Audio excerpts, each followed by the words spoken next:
What's going on YouTube? West Hobbies RC. So today we are starting the rebuild of a Goblin RAW Nitro 700.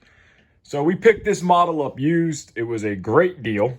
And I wanted to show you guys what it would take to buying a used helicopter and what you would look for, what I look for, and what I do to make this a perfect helicopter. So the helicopter was shipped, and the gentleman that packaged it up, that sold it, he did a great job on the shipping. Everything arrived, no damage, no nothing.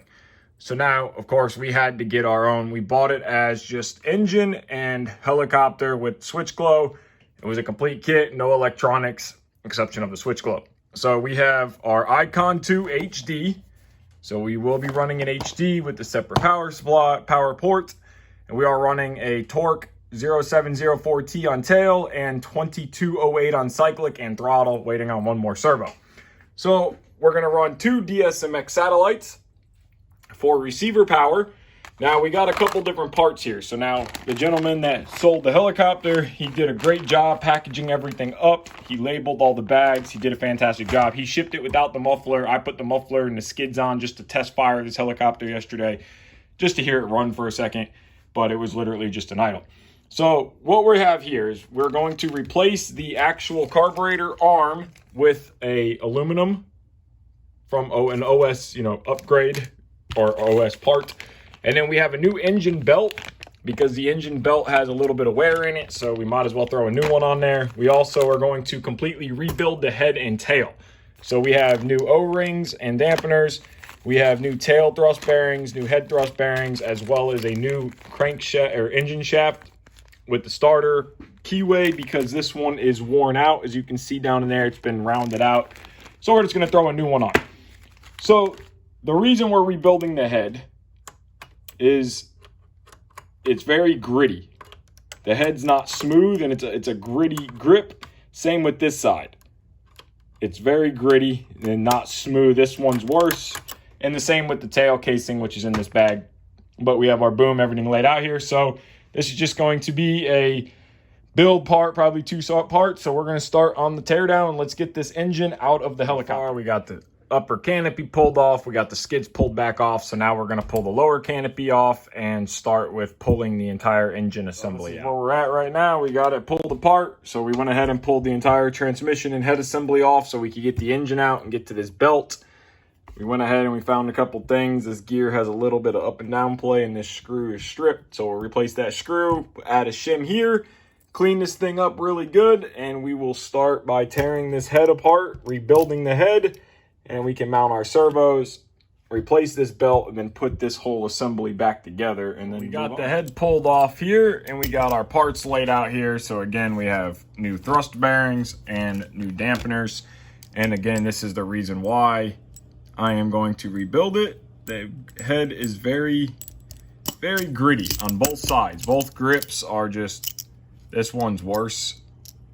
I don't know if you can hear it, but so we're gonna pull this apart and then I will show you. So we got the head apart here and I found some issues. So we originally ordered thrust bearings because we were gonna throw thrust bearings, head dampeners in the head at the same time, because you might as well, you don't know how many flights are on a used model. But I'm big on Loctite, and I tell all you guys to Loctite, Loctite, Loctite. But there's a point where too much Loctite is not good, especially when installing your head, and for this reason. So we'll notice if you look at the shaft here, you can see these marks in the shaft, and you can see them on both sides. Now, this head was literally glued together with Loctite. So when you insert the shaft, and listen, that noise that you hear is actual Loctite inside the main bearings. Both sides are the same. This side, not as bad. But that's where that grittiness was coming. So we have to order main bearings. So while we wait for main bearings to get here and get new bearings put in this, so be careful on how much Loctite you actually use. Let's get the servos installed. So we got our servos out here. We're running the Torque BL S2208s on cyclic and the 0704T on tail. So we need to install our grommets. So our first servo here, we're going to take our rubber grommets and we are going to insert them into our servo like this. There is no way special for these. There's not like a little tab. Some servos have little tabs. This one does not. So if you look at the grommet itself, there's no right or wrong way or which way to install them. You just want to push them all into here. And then you're going to grab your little brass inserts. So now, like on the 580 Nitro, we're going to remember which way this servo mounts. So we know that this servo is going to go, if this is the mounting plate, the base, this servo is going to mount this way. So we need to install our grommets this way. So we want the flat side of this brass to be flat against the mounting surface. On the 580, I explained this and I did it right in my head, but wrong on the camera. So I just want to double check that. So we know that this here where my hand is the mounting surface. The servo is going to go this way onto the tray here. So we'll grab the transmission assembly. So we know this is the front of the helicopter. We know our front cyclic servo is going to mount this way. So it's going to be flat against the surface. And on the back servo, we went ahead and assembled our front two cyclic servos the same way. Again, this is the mounting surface. So now we're going to grab our back servo. We just put the rubber in. And we're going to grab our transmission assembly here. And we're going to look at, this is the back servo. So this is going to mount this way. So we are going to install our brass the same way. So you're going to just insert them like this. Do all four. And then just to double check what we're doing here, we want that flat side to be mounted flat against there. So now we know this is right. Go ahead, do your other two. So now we're going to go ahead and install our servo. So I already went ahead, got the ball links on, got everything Loctited down, 18 millimeters from the ball to the center of the servo horn. So we're going to start with our back servo. It is going to just slide into place like this. And you're going to take your screws with your little carbon fiber ring or plate or whatever you want to call it and get it slid into the grommets. And then it's going to be a 2 millimeter driver. And we are going to try to do this where you guys can see it. Loctite already on the screws, and go ahead and run these guys down. And you're just going to do the same thing on all three servos. Just like that, all three cyclic servos are mounted. So we got all the screws Loctited, and torque servos looking great as always. So now we can set the transmission assembly aside and move on to the next step. While we wait on the grip bearings, we got the cyclic servos done. We went ahead and pulled the engine out of its little holder, and we got some parts laid out here. So here's the original engine belt. Now there's a little bit of fraying at the end of the belt. We don't know how many flights are on the belt, so we just decided to replace it. So we have a brand new belt here. And then we also got a crankshaft tool. So this is to insert in the back of the engine to lock the crank down. This is the part number for any of you guys. It fits the GT15, OS 105, OS 91. We have a new crankshaft, which is this shaft right here. And if you notice, this is why we're replacing it. It's been rounded out, so we might as well just make this thing all brand new. And we have a new carburetor arm. Here is the part number. And we are going to replace this old arm here with a new metal arm. So let's start pulling this apart. So we went ahead, pulled the back plate off, and we are going to use the OS crankshaft tool. So if you look at this tool, you will notice the notches in this tool. So this little half circle notch is for the connecting rod to rest in, and this little flat notch is to go down. So you're going to want to put your piston and connecting rod straight up, so your piston will be at top dead center.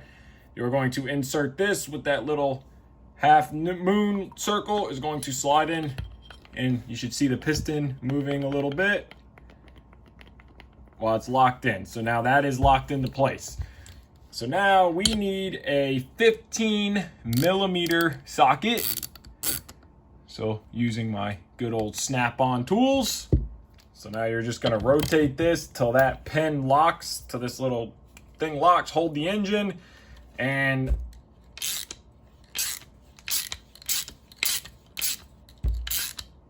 the whole thing is coming. See, we were spinning the entire thing, crankshaft off of the crankshaft. So we were spinning this whole bracket. So another way you could do this is a 15 millimeter wrench and a 6 millimeter Allen. So we are going to want to get our wrench onto here. try to do this where you guys can see it and I can do it too.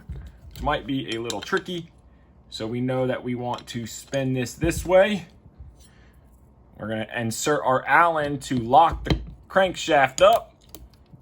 Turn your ratchet. I'm sorry if you guys can't see none of this and what I'm trying to do right now. And spin against itself until you break the bolt loose. This can be a little tricky. Once you get it broke loose, you can go back to your socket and spin the top nut completely off. And that will give you an option to look at the clutch shoes, the clutch material, and we have it apart. So now we can go ahead and look at the clutch material. So the clutch is actually, the material itself is good, nice and thick. It just looks a little worn. It's got some flights on it, but it's good. So we're gonna set the clutch bell aside. Now we're gonna take our 2.5 millimeter Allen, our driver, and we're gonna break these screws loose. We're gonna rotate this guy here. Do the same on this side. We want to break this guy loose. And then we're gonna go back to our 6 millimeter Allen. Make sure our little lock nut is still in there. And spin that guy right off of there. And then reassemble the same way. Make sure you don't ever put Loctite on any of this. So grab your new one, which we got right here, and reassemble. Went ahead, got it all tossed back together. Got the new belt, new shaft, and the aluminum carburetor arm. It's just tightened down. We're not in position yet. Got the back plate back on. So now we can put the fan shroud back on and get this bolted back into the mainframe. So we got the mainframe assembly back on the table, and we have the engine with the fan shroud back on. So now we're just going to simply, we got the new belt in place. We're gonna leave the upper transmission assembly off. We are going to slide the entire engine down into the mainframe. And just like on the 580 Nitro, you have a 1, 2, 4 bolts. Bolt the engine down solid, and then we can slide the transmission assembly on and adjust belt tension. So before we go ahead and put the transmission assembly in there, I just want to go ahead and take care of the throttle servo. So I got my arm loose here. I have my carburetor pretty much set on mid. So remember those little notches in there. This notch on the far right is 0, so completely closed. And then this is middle. This is full throttle. So we're gonna set that to middle, and we're gonna want our carburetor arm straight up and down. Already went ahead and centered my servo. If you guys are using torque servos and you do not have one of these little frequency box and neutral set boxes, go ahead and pick one up. I will link it in the description below. These things are awesome. You can change from 1520 to 760, and you can also center your servo. So no sub trimming in the FBL unit, none of that. You can make your servo center to where you want it. So for example, on the cyclic, we needed to have our angles properly, so we used our little gauge, and now this servo is centered, no sub trimming needed. So really, really awesome little box to have, especially if you're running torque servos. Now on the throttle servo, the brass grommets are gonna go in the opposite direction because this servo is gonna mount flat. So remember, brass to the mounting surface. So we're gonna go ahead and get this tossed in. They just use these little backside aluminum pieces, Loctite our servo, and then we'll set up the camera on a tripod and go over setting linkages. So now it is time to set the carburetor linkages. So now we know that our servo is 90 degrees, we're straight up and down. Now this is a pre-built helicopter, so we already measured and the throttle linkage is the proper distance, but of course you can go in and out on your linkages because you want to have 0, 90, and 90. So you want 90 and 90 on both sides. So what we're gonna do is we're gonna pop this link on this servo, and now we're gonna look at it. We're 90 and we are 90. Now you always wanna have an equal distance from your main pivot bolt hole to your ball link, but you also, I don't like push rods being on crazy angles. So I went all the way out, which is a few millimeters, but now our push rod is more in line than if I would've went to this hole or this hole, we would've been at an angle. So I already went ahead and Loctited this screw. So we are going to adjust. Now remember, these little notches in the carburetor barrel right here, this is going to be, this first notch on the far right, if you can see that, is going to be fully closed. That notch fully closed.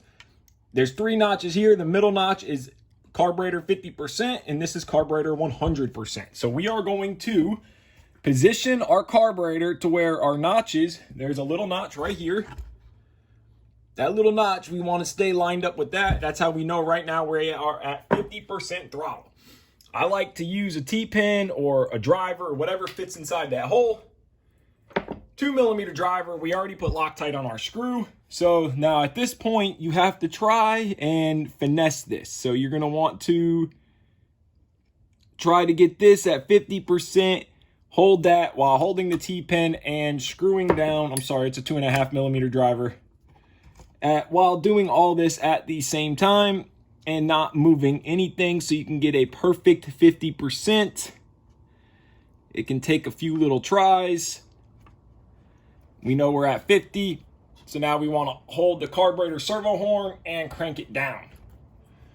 So now we know that we are at 50% throttle. We are 90'd and 90'd, and now we have perfect servo geometry. So our carburetor arm is going to move as much as our servo arm. Now this is proper setup 101 for nitro. This works for anything, airplane, helicopter, doesn't matter, anything nitro. You have to have proper servo geometry, just like on your cyclic. It has to be proper on the throttle as well, and this will help with throttle response, governor response, and give you the best performance that you can get. So now let's move on to mounting the transmission assembly. So now we're gonna go ahead and throw the transmission and servo hole assembly back on. So on the nitro, make sure that your belts are already in, because the bottom bearing block cases the belts inside of here, so you would have to pull the fuel tank and the bottom bearing block to maneuver belts around. So we got our tail belt in, this is a new tail belt, and we got our main engine belt in. So now the engine is fixed in position. You adjust engine belt tension by sliding back and forth. So we're gonna go ahead and we are going to drop this entire assembly down inside of here and finesse the belts into place. So you might have to spread the mainframe apart just a little bit, and we're going to try to get it down in, and then we are going to slide the engine belt on, drop this whole guy down, just like that, and then slide the engine belt up. You might have to rotate here a little bit to get it all the way on, finesse it into place. So now we got the engine belt and tail belt into place. It's in that bottom bearing block. So now we're going to take our 2.5mm driver, and we are going to start with these. So these holes here, this one, and we are going to wait on this front one and put no Loctite on it. We're not going to tighten any of these guys down. Just in this one, the reason we're waiting is because this is the wire cover. So we're just going to put it in, but not Loctite it until the very end. So now we flip the whole assembly over, and we are going to do the same on the other side. So these bar holes here are going to be for the wire cover, which is this guy right here. So that's going to go there like that. So we're going to start with the middle holes, Loctite, just like the other side. And we're going to run these guys in, this one, and then we are going to just push this whole assembly back until we feel that the belt tension is proper. So you're going to pull back, feel your belt tension, and then tighten those down. So now we're going to move on to mounting our last servo, which is the tail servo. So I already went ahead and got the Torque 0704T ready to go in. Now again, the grommets. Now most SAB, the servos go in this way, which is the way I originally thought this servo goes in. But according to the manual, the servo bolts in from the back this way. So you're going to run your screws from the back side, and you're going to want your canopy, or you're going to want your grommets to be on the mounting surface, which is going to be on this side like this. And of course your ball at an 18mm distance from the screw to the ball link. So now we're going to go ahead, get Loctite, get those mounted, and the bearings we were waiting on just showed up. So we're going to go ahead and get the head assembled and get it on the mainframe, so that whole part is done. We also just got in a new feathering shaft. So before we start head assembly, just a quick note, these bearings are held in with retaining compound. So if you go to remove these main bearings, you are going to need to heat the grip. I heat them at 275 degrees for about 8 minutes in the oven, and they come right out. Just remember, any screw that is still in the grip is going to get hot, which entails the Loctite is going to get loose or let go. So it's always a good thing to pull your screws and re-Loctite them, which I already did. So let's install these new bearings. Grips, we got our bearings. So we need to install our bearings. SAB is they are pre-loaded from the factory with the bearings installed, and they are held in with retaining compound. So I use SAB retaining compound, and it is very simple on how you want to do this. You're just going to take your retaining compound and you want to put a little bit around the race of the actual bearing itself, just like this. Rotate a little bit around the race of the bearing. You don't want to go overboard because this is a tight fit, so you don't want this stuff to push out. So now we're going to do the inside first. So we're going to take our old feathering shaft with the bolt on the end. We're going to remove the thrust washers, and what we are going to do is we're going to use the old feathering shaft as a press. So we're going to go ahead and slide our bearing on, and we're going to do the inside bearing first. So we're just going to, you can see, retaining compound. We're going to slide this whole unit down and use this to help. We got that bearing. It's just going to slide right down, and it can pop back out because it is a loose-ish fit, but that's what the retaining compound is for. Look down in there, make sure it's all the way in. So now we're going to go ahead, grab our other bearing, and we are going to do the same thing. A little bit of retaining compound, get it nice and all the way around the bearing. Again, retaining compound is basically like a Loctite, but what retaining compound does is it glues the outer race of the bearing to the actual part, so that way it can be a bearing. Now take your paper towel and try to wipe away from the bearing. Don't wipe in. Try to always wipe away to get any little bit of retaining compound that can get inside that bearing so we don't get grit. So now I already did the other one.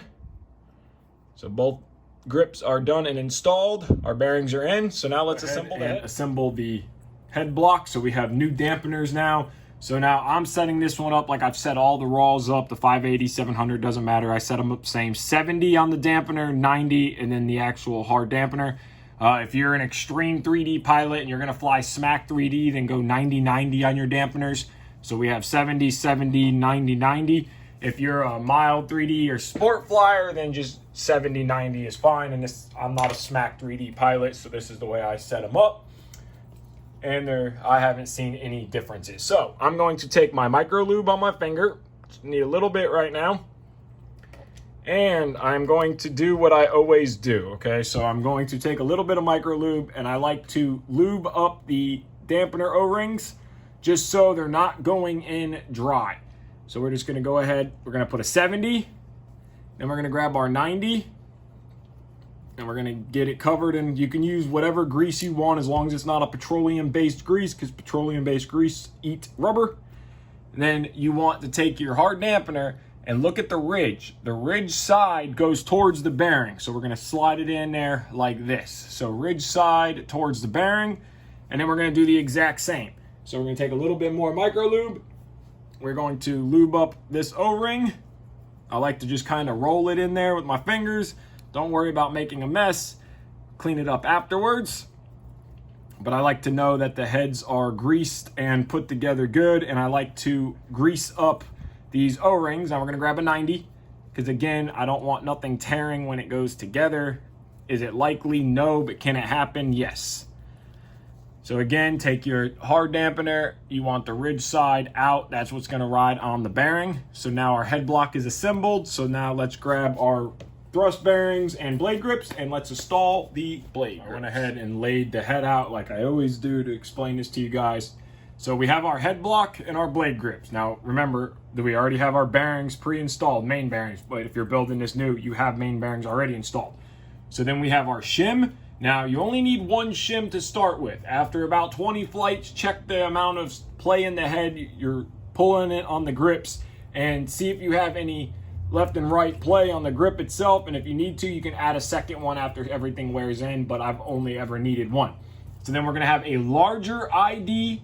We're gonna have our thrust bearing itself, outer, and then thrust bearing, smaller ID, which is the inner, and then the blade grip bolt. So I like to install the radial bearings, thrust bearings, into the grips like they go together. So we're gonna grab our small ID with our ridged side, or recessed side down, because that's what we want the bearing to ride. Now I already preloaded these bearings with grease, so go ahead preload. Now we want the open side of the bearing to be towards the inside of the grip. closed side towards the bolt. So this is going to be pretend that's the bolt. So we're going to slide that guy down there like that. And I like to take just a little bit and just get a little bit more grease on everything, because I like everything to be well greased. So now we're going to take our larger ID. We're going to slide that guy down. And then we're going to put it together and just kind of give it a little rough spin, quick spin. Then we're going to grab our shim, slide that guy down. Then we're going to take our blade grip itself, and we are just going to install the bearings, load them up. So now we're just going to gently tap those down. And then you're going to do the same on the other grip. We slide the grips on. We need our feathering shaft. So now you can take yourself a little bit of thread lock and kind of run a little bit down in the threads. Now I like to do mine on the bolts, and I'll also add just a little bit in here on a length of thread lock down the bolt itself and let it soak into the threads. Make sure you let it soak into the bolt. So now we're going to start our feathering shaft, and we're just going to get this guy to slide in. We're going to put a little bit more micro lube on the shaft. I already had a little bit on there. So we're just going to get a little bit more, wipe it around. So now we're going to take our blade grip, and we are going to slide it onto the feathering shaft very gently and carefully, putting our finger here to help hold it. We are going to take one bolt. We're going to grab our 4mm Allen. We are going to carefully get it started. And yes, it's uneven. That's okay right now. And we can actually use this to help us push the feathering shaft in a little bit, just like that. See, this is what you got to be careful for. You see how that Loctite pushed out? You don't want that. So I want to soak up that Loctite. We don't want it at all. So go ahead, clean that up. You're going to do that at the end too. Just make sure you clean it up. Grab our next blade grip. And we're going to slide that down very carefully, using a driver to help hold. Grab our next bolt. Go ahead, run it down. And watch for that Loctite running out, because that's what happens, and it gets down inside the bearings. Everything gets glued together, and it creates a massive mess. So now grab your other 4mm driver. I'm using actual Allens. Go ahead and let's torque this stuff down. So spin it all the way down till it stops. Now that it's stopped, grab your Allen and torque. Get it tight. Now let's check. Very smooth. No sound. No sound. Everything's moving like it should. So now clean it up. Go ahead and put a little bit of grease, micro lube, whatever you're using on the main shaft, top and bottom. And then we're going to slide our whole head block back down, tighten it all up, hook up our linkages, and move on to installing the governor sensor before the skid's on. Nice and free and smooth. So now we can flip it over and install the governor sensor before we put the skids on, because it'll just be easier. So we're going to go ahead before we throw the skids on and install the X-Guard pickup sensor. So this is going to be the bottom pickup sensor. It's going to go on your bottom plate down here of your engine. Now you get two different back plates when you buy the sensor. One is for the smaller 50, 55, 60, and one is for the bigger 90, 96, 95, 105, whatever engine you are running, YS, OS. So we need the big one, so we know that we'll just test fit it. That right there is going to work. So we know we need the big sensor back plate, so we can set the little guy aside.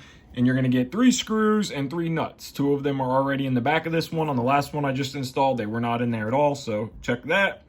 And then, of course, you're going to put a dab of Loctite. So we're going to go ahead and install this sensor and get it thrown into the helicopter. So we went ahead, Loctited, installed all of our screws. Our governor sensor is ran all the way down. We have the screws removed from the back plate of the engine. And we're just test fitting here, so we know that this is going to fit right there. So we need to put our pressure line back on. Just like with all nitros, the 580 build and all that, we ran some little clamps just to help hold that. So when we push this guy on here, especially because this is a pressure line, it does not get blown off. So a nice little simple trick, cut a little piece off. So now we're gonna go ahead, put our sensor in, put our screws back in, and mount the skids. So before we throw the skids on, I wanna touch on something. So The original owner used some kind of Sharpie or something to color in the SAB. Now, it does look good because the canopy's green, it matches. But the problem is Nitro eats it. So if you can take rubbing alcohol and you can rub the color off, Nitro is going to do the same thing. So you'll have to touch it up all the time. If you want to color it in, you'll have to either use some kind of paint with a 2K clear, like an automotive clear, or vinyl, which is your best bet. So I'm going to get all this green off, and then we can throw the skids on. So it's back on its skids. We got the governor sensor installed. We got our cyclic and our throttle servo and our rotor servo installed. So all the servos are mounted. So now next thing we're going to do is boom, get all that finished up, and then we can start the wiring. But I'm going to end part one off here because I already know this video is getting long. So I want to thank each and every one of you guys so much for watching the videos, liking, subscribing. I greatly appreciate it. We hit over 2,000 subscribers, so thank each and every one of you so much. Thank you guys. Really greatly appreciate it. And I do know a lot of you guys still are not subscribed. So if you're not subscribed, do me a huge favor. It helps me out big time. If you enjoy these videos, if you find them useful, if you learn from them, I get it all the time. What can you do? Hit that subscribe button. Give this video a like, subscribe, take care, and have a great day.